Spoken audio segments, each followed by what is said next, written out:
안녕하세요. 감리교 교육마당의 정태근 목사입니다.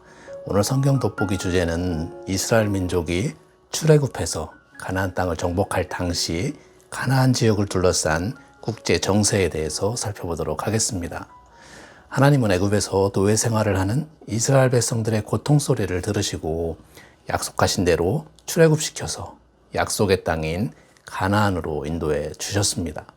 그런데 사실 가나안 땅은 비어있는 땅이 아니라 주인이 있는 땅으로 그곳에 사는 사람들과의 충돌은 불가피한 상황이었습니다. 우리는 가나안 땅을 정복한 역사를 성경을 통해서 이미 다 알고 있기 때문에 하나님께서 그 땅을 차지할 수 있도록 해주셨다고 쉽게 생각할 수도 있겠지만, 그러나 하나님께서 그 땅을 주시기 위해 사전에 가나안 주변 국가들의 역사를 주관하시고 섭리하신 것에 대해서는 잘 알지 못하고 있습니다. 과연 가나안 땅은 이스라엘 민족에게 허락된 땅이었을까요? 가나안을 둘러싸고 늘 강대국들의 패권 경쟁이 이어지고 있었는데 어떻게 이스라엘 민족이 그 땅을 차지할 수 있었을까요? 그 궁금증을 풀어가도록 하겠습니다.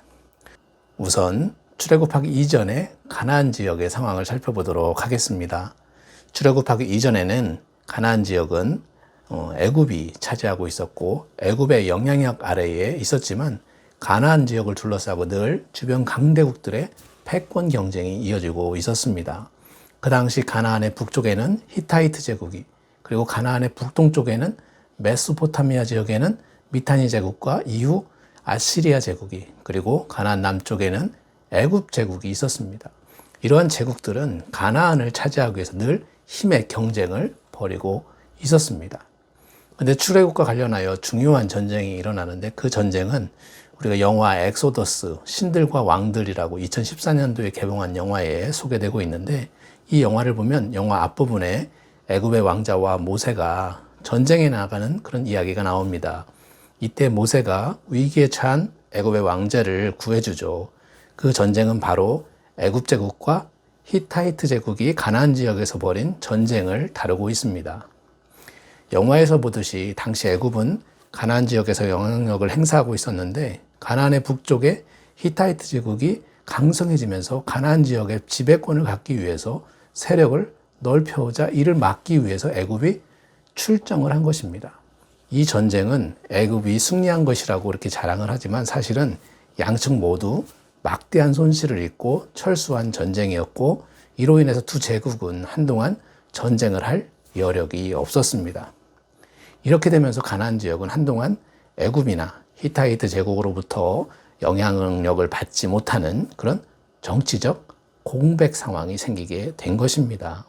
만약 히타이트 제국과의 전쟁이 없었다면 가나안은 여전히 애굽의 영향력 아래에 있었을 것입니다. 그렇다면 이스라엘 민족의 출애굽은 출애굽이라고 할 수 없겠죠. 애굽에서 애굽으로 이동한 것이 되는 거니까요. 하나님은 가나안 지역을 강대국들로부터 정치적 공백 상황을 만드셔서 작은 도시국가의 형태로 있었던 가나안 지역을 출애굽한 이스라엘 백성들이 차지해 갈 수 있도록 하신 것입니다. 자, 그런데 우리는 가나안 정복과 그 이후의 역사를 성경 속의 사사기나 열왕기 등으로 배워서 가나안 중심의 전투만을 알고 있는데, 조금만 더 확장해서 지중해와 메소포타미아 그리고 애굽까지 확대해서 그 지역의 판들을 보면 하나님께서 이스라엘 민족이 가나안에 정착한 후 그곳에 살도록 하시기 위해서 어떻게 주변 국가들의 역사에 개입하셨는지를 살펴볼 수 있습니다.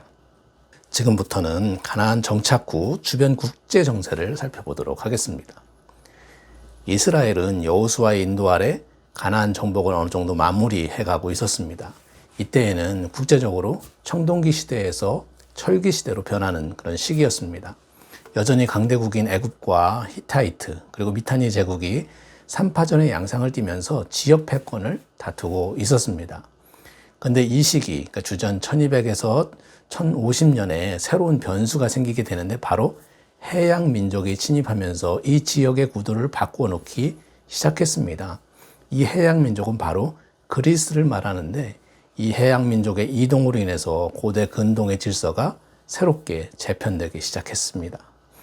여기서 잠깐 이 당시에 그리스는 중요하기 때문에 간략하게나마 그리스 역사를 좀 살펴보면, 주전 3000년경에 그리스는 크레타 섬을 중심으로 우리가 익히 알고 있는 크레타 문명이라고 하는 고도로 발달된 청동기 문명을 이루고 있었습니다. 그러다가 주전 2000년경에 북방 지역의 아카이아인들이 그리스 지역으로 남하면서 그들은 자신들의 그 북방 문화와 그리스 지역의 문명을 혼합한 문명을 일으켰는데 이 문명을 미케네 문명이라고 부릅니다. 주전 1400년경 이 미케네 문명을 이룬 이 아카이아인들은 크레타 문명의 중심지인 이 크레타 섬으로 쳐들어가서 이를 정복하고 더 나아가 에게 일대에 이제 자신들의 영향력, 즉 세력을 확장해 나갔습니다. 그러던 중에 주전 1200년경 아리안 계통의 그 도리아인들이 남하하면서 미케네 문명은 이제 멸망하게 되는 거죠. 이 도리아인들은 철기를 사용했기 때문에 청동기를 사용하던 미케네인들은 상대가 되지 않았던 겁니다. 근데 사실 도리아인들은 철기를 사용하기는 했지만 철기 무기로 인해서 그들이 승리했다기보다는 이 도리아인들의 야만성과 그리고 전투적 기질이 강했기 때문에 이길 수 있었던 겁니다. 훗날 그 아테네인들의 조상이 미케네인들이라면 영화 300을 통해서 보았겠지만 이 전투라면 한가닥 하는 바로 스파르타인들의 조상은 바로 이 도리아인들이었습니다.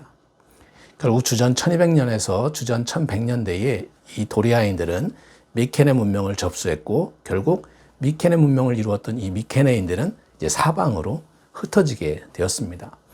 이 당시 애굽 문헌에 해양 민족으로 등장하는 이 침략자들은 바로 이 도리아인들의 침략을 피해서 크레타 섬에서 도망쳐 나온 이 피난민들을 가리키는 그런 말이었습니다.